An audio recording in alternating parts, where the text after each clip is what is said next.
official story of 9/11.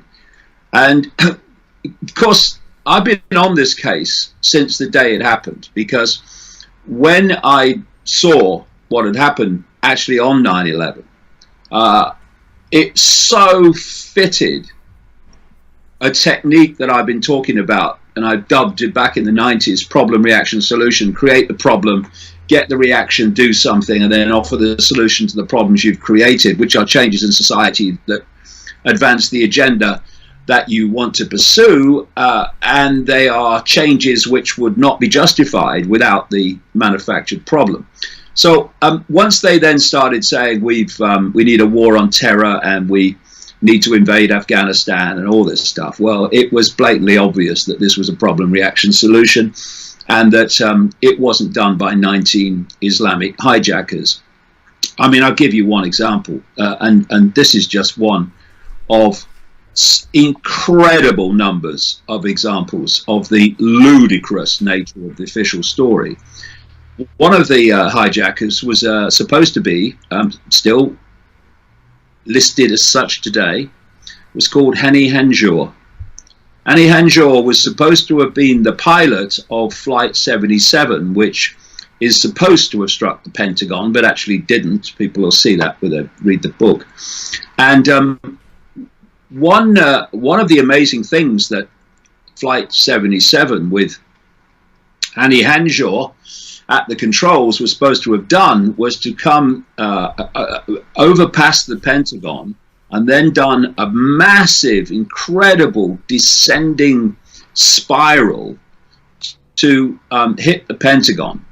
And somehow manage, it was brilliant really, to hit the one part of the Pentagon called Wedge 1 that had just undergone reinforcement to protect against the very kind of attack that was supposed to have happened on 9/11. On the other side of the Pentagon at the same time were all the bigwigs and Donald Rumsfeld, the defense secretary, all those people. But no, this incredibly professional group of Islamic terrorists somehow managed to hit the other side of the building as far away from those people as you could get. And to do that required this incredible spiral descent, which, as I quote in the book, pilots who actually have flown those planes, some of whom have flown the actual planes that were hijacked on 9/11, who said they couldn't have done what this guy, Hani Hanjour, did. Amazing, really. What's even more amazing is that 6 weeks before 9/11, Hani Hanjour was refused the right to hire a one-engine plane because of his incompetence and dangerous nature as a pilot. He was absolutely so useless that they banned him from hiring 6 weeks before a one-engine plane. Another instructor who went up with him at one point refused to go up with him a second time because he was so dangerous and useless.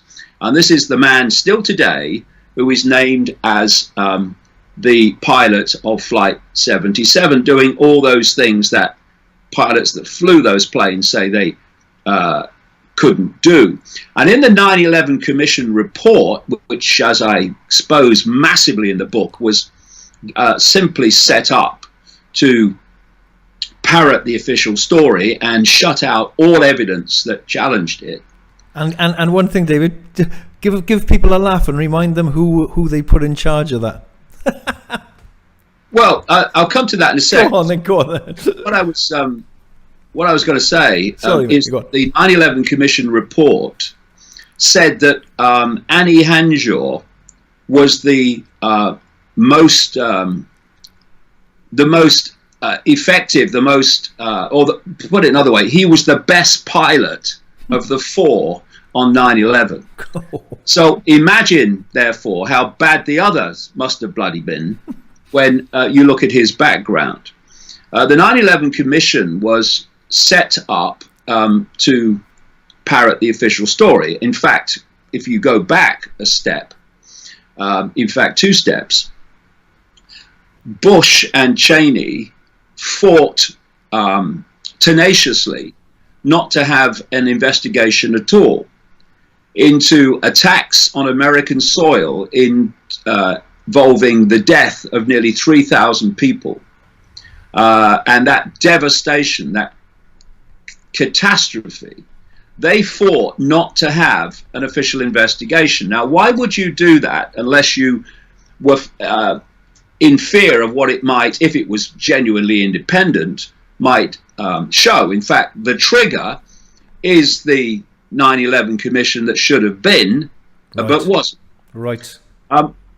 When eventually public pressure and questions like, you don't want an investigation into 9/11? Surely it should be the most painstaking, detailed investigation in American history. So they had to start to give. And they gave by appointing as head of the commission Henry Kissinger. Wow. Henry Kissinger has been an insider of this death cult that I'm exposing in the trigger as being behind 9/11 for virtually the entirety of his adult life, at least. And of course, that was so obviously not credible. And when people started demanding that Kissinger name his clients in his notorious organization called Kissinger Associates, and as I said in the book, if he'd have named his clients, it wouldn't have just taken the lid off. It would have flown it to Mars, because of the people that he actually represents privately. So instead of revealing that, Kissinger stood down. And then they put a guy in charge as chairman called Thomas Keane, who later said that the commission was set up to fail, which is true, but he was chairman, so why did he let it? But the key person was Philip Zelikow. Philip Zelikow was the executive director of the 9/11 Commission. He decided who was interviewed, what evidence went in the report and what didn't, and he ran the whole show, including writing the final report, in which he left out everything that challenged the official story.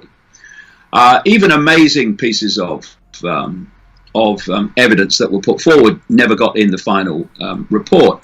And Philip Zelikow was a big-time Bush administration insider.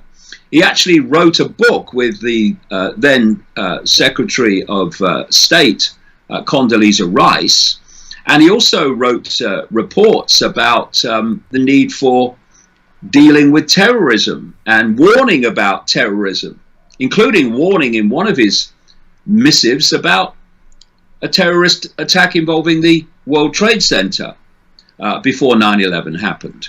And Philip Zelikow, which when people get towards the end of the book and I start really getting into who actually did it, was also and is also an ultra-Zionist extremist. What you find as the book unfolds later on is the number of ultra-Zionists that were in positions of power, crucial to making 9/11 happen and then to covering it up, and making it a non-investigation, is absolutely staggering. When you, I've got 3 chapters at the end, just a coincidence ? And then just a coincidence 2 and just a coincidence 3. It's extraordinary. I mean, for instance, how many people know that in 2001, 200 Israelis were arrested and questioned in America over being involved in an Israeli spy ring. 140 were arrested before 9/11 and 60 afterwards. And they were operating a spy ring all across America. But the focal point of this spy ring was Florida. and in particular a place in Florida, not far from Miami, called Hollywood. Hollywood just happened to be one of the key centers of the so-called Islamic hijackers blamed for 9/11. Some of them lived in the same street as some of these people in this Israeli spy ring. What happened to them? Well, the man who was leading the criminal investigation into 9/11 was a man called Michael Chertoff. Michael Chertoff is an ultra Zionist who was appointed head of the criminal division of the Justice Department in 2001 and oversaw the whole criminal investigation, along with Robert Mueller, the director of the FBI, that led an absolute non-investigation. And Robert Mueller was appointed head of the FBI 2 weeks before 9/11. So this guy, Chertoff, who would not only head that criminal investigation, but also wrote the Patriot Act, which took away and deleted so many freedoms in America, justified by 9/11. He wrote that, the Patriot Act. He also went on to be head of Homeland Security, in which he then implemented what he'd written in the Patriot Act. Well, this guy, Chertoff, he let those people being questioned about the spy ring, he let them go. And they went back to Israel. How many people know that on the morning of 9/11, while the first tower, the North Tower, was burning, second one hadn't been hit yet, that a lady was looking out of her window at an apartment building, looking across the river to the burning tower. And she saw 5 people of Middle Eastern appearance, 5 men, who were filming the tower. They were with a white van. They were whooping and cheering and high-fiving while the tower burned. And she called the police, and eventually the police and then the FBI picked them up. And they turned out to be, yes, of Middle Eastern appearance because they were Israelis. And 2 of those 5 were known to the FBI as Mossad agents, the Israeli intelligence operation. And they were kept for 71 days in custody, being questioned. They failed lie detector tests. And then Michael Chertoff, ultra-Zionist, let them go back to Israel. One of the 6th person, guy called Dominic Suter, was the owner, the runner of a company called Urban Moving Systems, where these 5 dancing Israelis worked. And he was questioned by the FBI over what the heck was going on. And they said, we're going to come back for a second interview. Well, they didn't, because after the first one, he's on a plane to Israel. And they were taking pictures of themselves while the tower was burning. And some residents said that actually they were there before the first tower was hit. This lady saw them just after it was hit, but the others say they were there before the tower was hit. And there is supporting evidence of this, because in the postscript at the end of the trigger, I had updated information that's happened.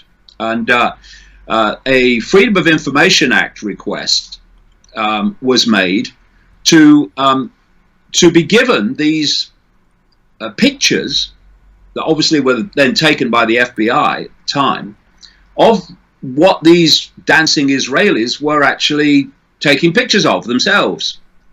And they didn't produce the real pictures. They produced photocopied versions of them. But the building background, that which was left in the photocopy, supported and confirmed that they were where that woman said they were. All of the pictures were dated September the 11th, except one, involving one of these known Mossad agents. That picture was dated September the 10th. And this supports witness testimony that this man was seen around that apartment block with another man speaking, quote, a foreign language on September the 10th. And despite that, they were let go back to Israel. And the prior knowledge of what was going to happen was blatantly obvious. And when you look at the whole story of 9/11, Israel, Mossad, Israeli military, the Israel Defense Forces, etc., are just so obviously involved.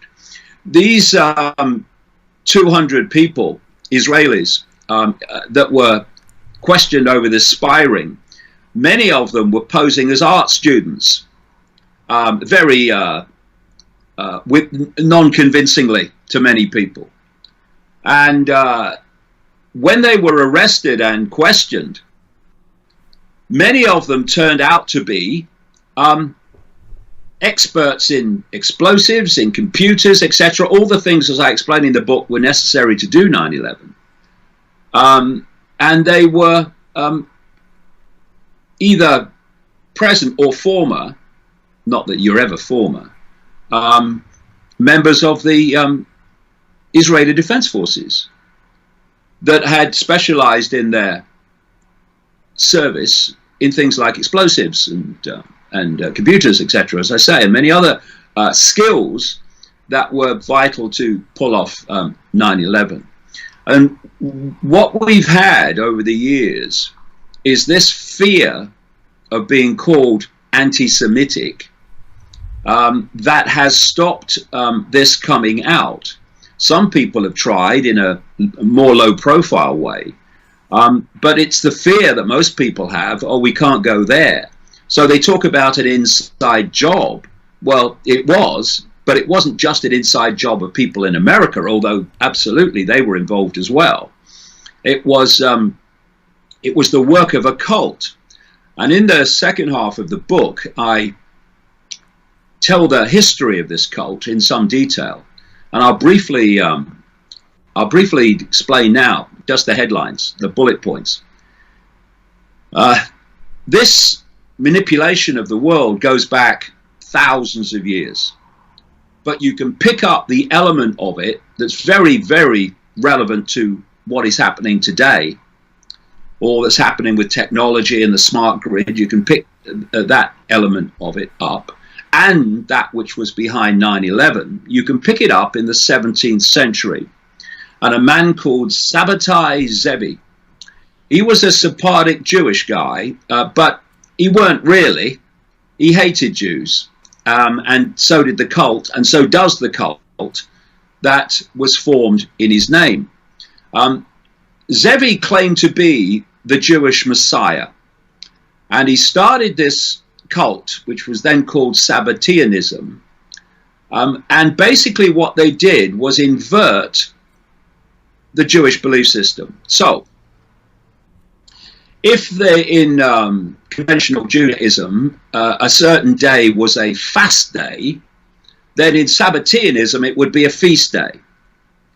And that's kind of, okay, that's quite mild, that's all right. But this inversion then takes us into some very, very dark areas, and areas that explain what is happening today, explain the Epsteins and the Savills, for instance. Because if it was a taboo to have sex with children, then under the inversion law of Sabbateanism, then it was not only not taboo, it was to be encouraged.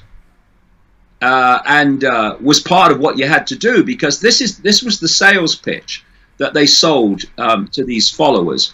And he had about 1 million followers in the end, according to Jewish sources. And by the way, what I'm saying in this description here, these historical bullet points, they're all from Jewish sources, all of them.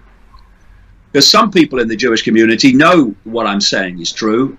Most of them don't. They've been hoodwinked.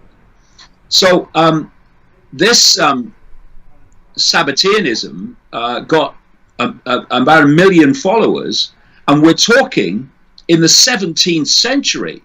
I mean, that is a massive, massive part of what was then the Jewish community that were following this alleged Messiah. In the end, he was operating in the Ottoman Empire, the Islamic Empire, and he was in Turkey, and the Sultan, head of the Ottoman Empire of the time, gave him a choice. You can convert to Islam, or you ain't going to be around very long. And of course, he didn't have to consider it very long, and he decided to convert. Many of his followers decided to convert, but converting in public only. They lived outwardly as Muslims and practiced Sabbateanism, which is another word for Satanism. It's a death cult, involving incest and all the things that, you know, I've been putting out for years and years about this elite today.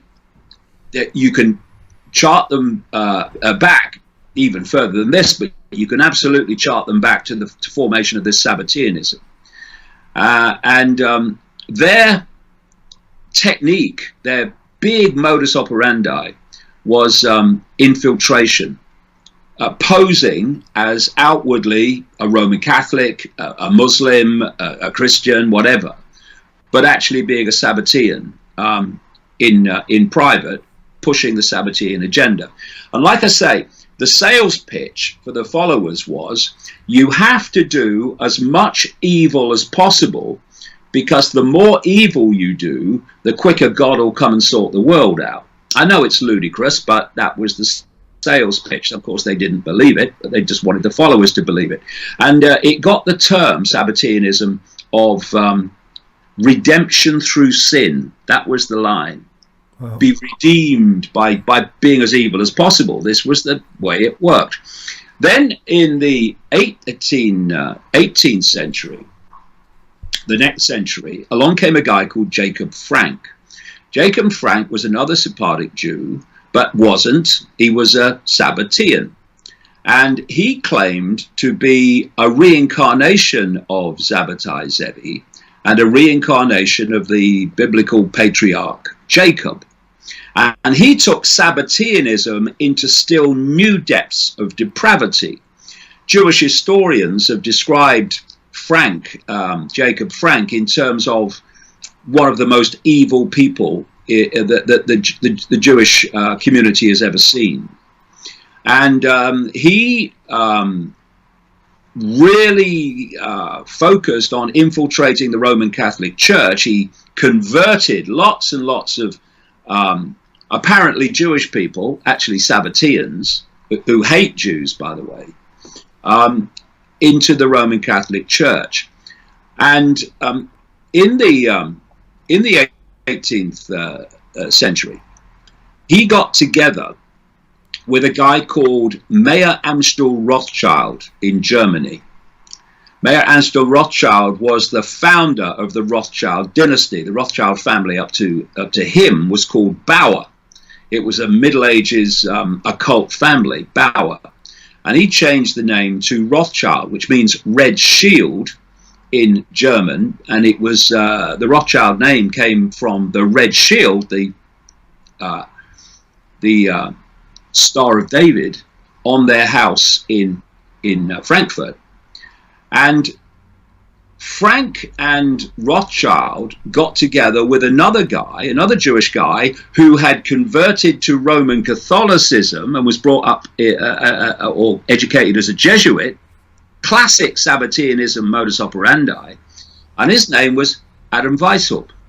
And Adam Weishaupt is infamously in this, alternative arena, the guy who officially fronted up the creation of the Illuminati. And the Bible, or one of the Bibles, of Sabbatean Frankism, as it became known after Frank came on the scene, is the Kabbalah, the mystical, esoteric books of Jewish belief. And the book in the Kabbalah that they most focus on is called the Zohar. And the Zohar, the word means radiance or illuminated, and hence Illuminati.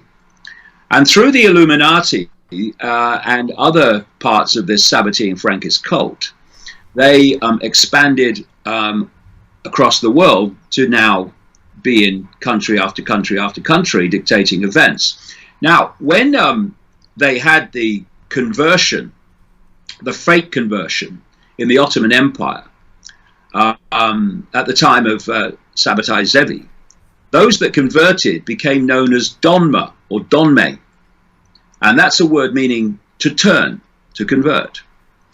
And these Donma come through history and infiltrated Islam and got key positions in Islam, posing as Muslims, and eventually they manifested as the Saudi royal family, the House of Saud. The House of Saud are Sabbateans, Sabbatean Frankists, and the British Empire and the House of Saud were brought together with a guy, or brought in a guy called Wahab, who was a Sabbatean, a Donma, and his daughter married into the House of Saud, and from Wahab came Wahhabism, which is the extreme form of Islam, or allegedly so, that rules the roost where? In Saudi Arabia, under the Sabbatean Frankist Donma Saudi royal family. And it's also, of course, the head chopping, hand chopping ISIS Islamic State. Another wing of this Sabbatean Frankist death cult was behind the creation of Israel. And they've been running Israel ever since. Doesn't matter if it's the right or left of Israeli politics. It's all the bloody same. It's all controlled by Sabbateans. So whether it's Benjamin Netanyahu or someone else, the Sabbateans are still in power. And in a chapter in the book I call Atlantic Crossing, I show how the Sabbateans moved in on America and have taken over control of America. They also control Silicon Valley today.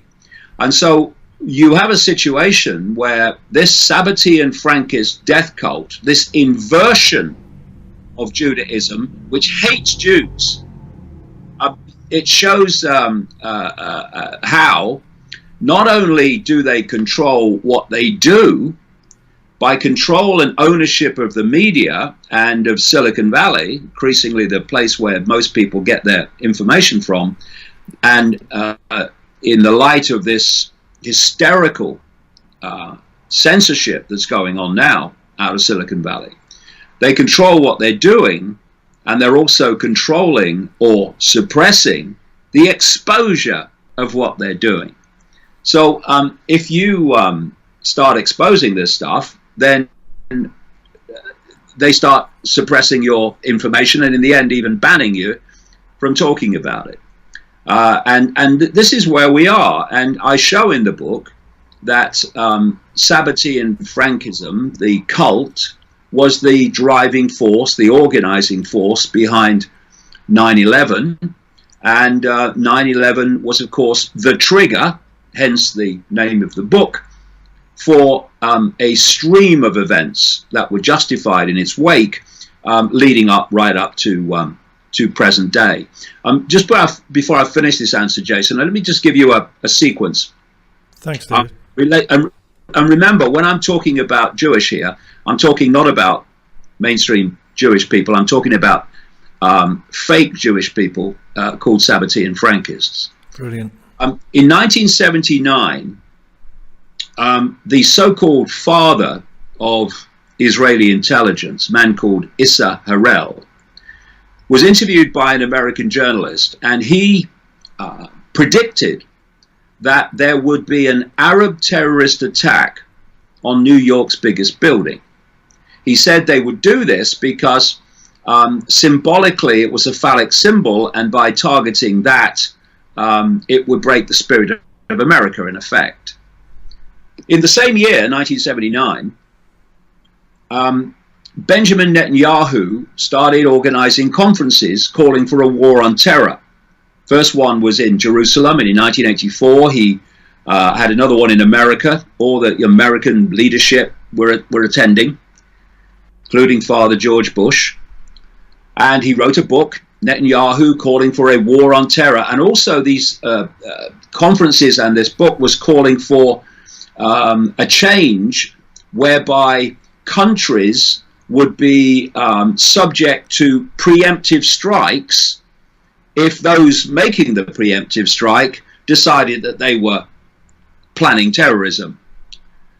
And then in 1996, Benjamin Netanyahu became Prime Minister of Israel and ordered a report.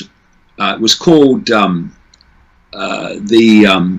Strategy for Securing the Realm. The short name for it was the Clean Break. And it was overseen by a man called Richard Pearl. Oh, him, yeah. Yeah, and an ultra Zionist extremist. And in that, he called, in the Clean Break, for the removal of Saddam Hussein from Iraq and for destabilizing Syria and causing as much inter-Arab conflict as possible, all of which would suit the ambitions of Israel, i.e. the Sabbatean Frankists that control Israel. In 1997, a year after that, Richard Pearl in America and a stream of other ultra-Zionists created an organization called the Project for the New American Century. The co-founders were ultra-Zionist extremists called William Crystal and Robert Kagan. And in the Project for the New American Century, among many others of relevance, were the following.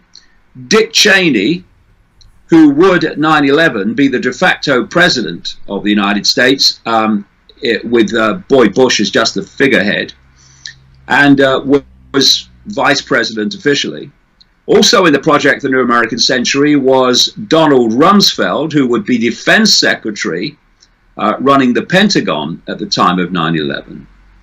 Paul Wolfowitz, his ultra-Zionist deputy secretary of defense, would also be there at 9/11. And a guy called Dov Zakheim, ultra-Zionist, who would, at the time of 9/11, be comptroller of the Pentagon, controlling the entire Pentagon budget. And other people in there included someone who's still around, called John Bolton, who left as National Security Advisor in the last few days of the Trump administration.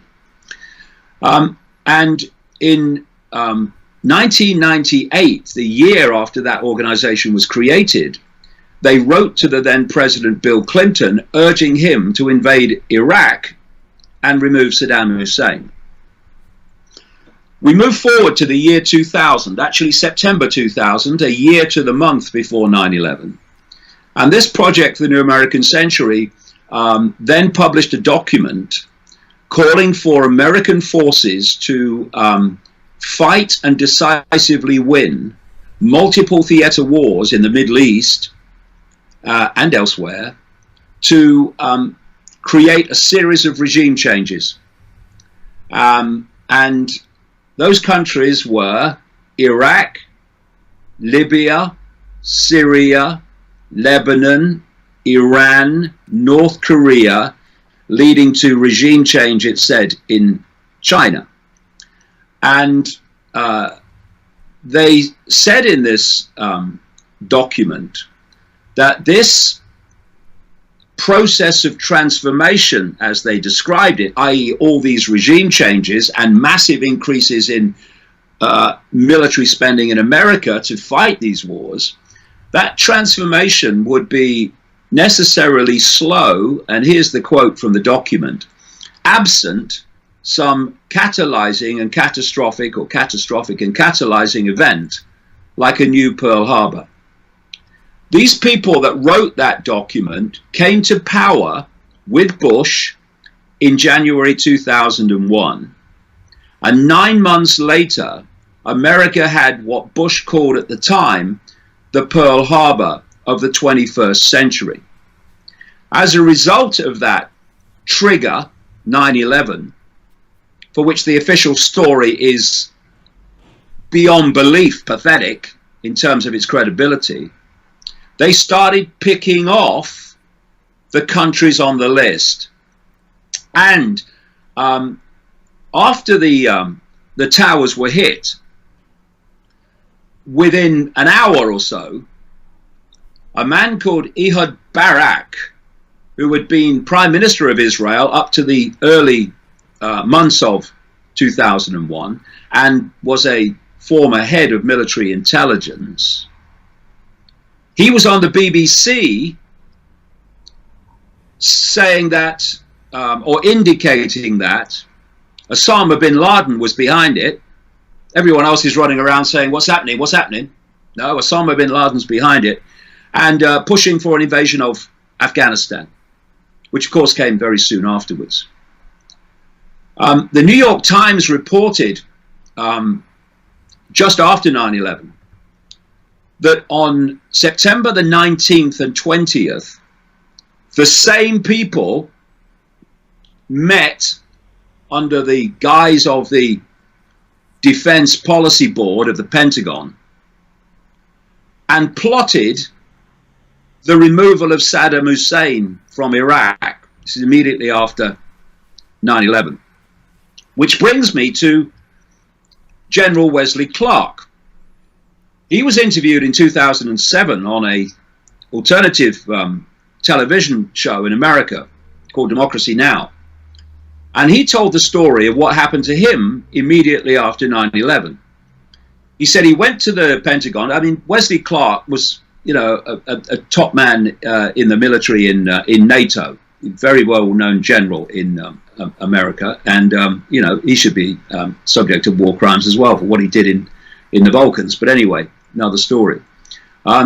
He told Democracy Now! That immediately after 9/11, he went to the Pentagon. He met Rumsfeld and Wolfowitz, the Secretary of Defense and Deputy. And then he went downstairs and he met a friend of his in the Joint Chiefs of Staff. These are the uniform level controllers of the Pentagon, although they're down the hierarchy of the real hierarchy, which is the Sabatier Frankist hierarchy. They won't even know there is a Sabatier Frankist hierarchy, some of them anyway. This friend of his, this general, said to Wesley Clark, we're going to invade Iraq. This is days after 9/11. And Clark said, I said, well, have they connected Saddam Hussein to 9/11 then? Oh, no, nothing like that. But it's come from upstairs, we're going to invade Iraq. So Clark goes away, he says, comes back a few weeks later, by which time America is in Afghanistan. And he met the same general. And he said, I thought we were going to invade Iraq. Well, what's happened? He said, oh, it's worse than that, sir. He said, we just had this from upstairs, Rumsfeld's office. And he pulled up this piece of paper. He said, we're going to invade 7 countries in 5 years. And he listed the countries. They were the countries listed by the Project for the New American Century, this ultra-Zionist organization operating, controlled out of Israel, Sabbatean Frankist Israel, a year before 9/11. And so, from then, they start picking off these countries. Bush and Blair lied about weapons of mass destruction to tick off Iraq.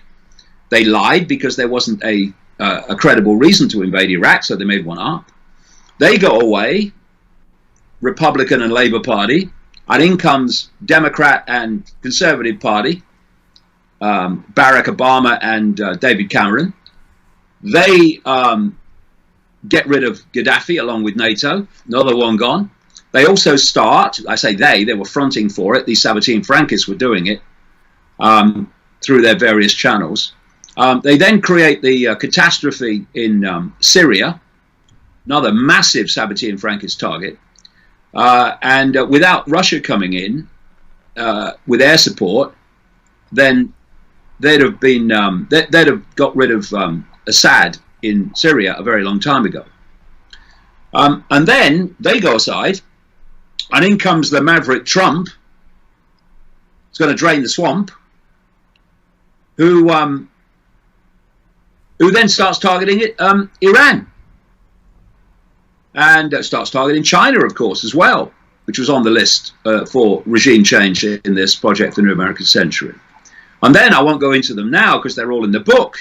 But when you then see the major players before, during, and after 9/11, in terms of the cover-up afterwards, and you find they're dominated by ultra-Zionists. And just to put that into context, the Jewish population of the world, a lot of people will be stunned by this, the Jewish population of the world is 0.2%.